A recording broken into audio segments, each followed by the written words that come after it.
এবার বিদেশ থেকে বাংলাদেশে টাকা পাঠিয়ে নতুন একটি রেকর্ড করলো বাংলাদেশের প্রবাসীরা। এবার ঈদ সামনে রেখে প্রবাসীদের রেমিটেন্স পাঠানোর পরিমাণ আগের যে কোনো সময়ের চেয়ে অনেক বেশি।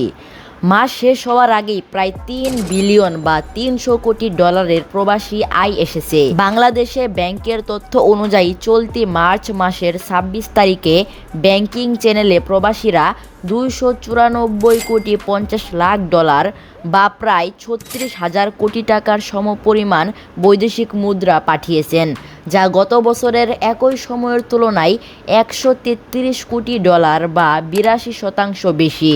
গত বছর মার্চ মাসের 26 দিনে 161,40,00,000 ডলার সমপরিমাণ রেমিটেন্স এসেছিল।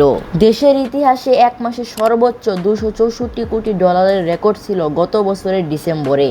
চলতি মাসে প্রায় 350 কোটি ডলারের রেমিটেন্স আসবে বলে ধারণা করা হচ্ছে। ফলে মাসের হিসাবে অনেক বড় ব্যবধানে নতুন রেকর্ড হতে যাচ্ছে। এদিকে চলতি অর্থ বছরের শুরু থেকে 26 মার্চ পর্যন্ত মোট রেমিটেন্স এসেছে 2,143,50,00,000 ডলার।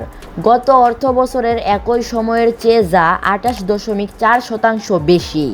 ওই সময়ে রেমিটেন্স এসেছিল 1,669,20,00,000 ডলার। তো বুঝতেই পারছেন প্রিয় দর্শক, এবার বাংলাদেশের প্রবাসীরা বিদেশ থেকে কত বেশি পরিমাণ টাকা বাংলাদেশে পাঠিয়েছে। এরকম আরও ইনফরমেটিভ খবর পেতে খবর বিশ্ব বাংলা চ্যানেলটিকে সাবস্ক্রাইব করে রাখুন।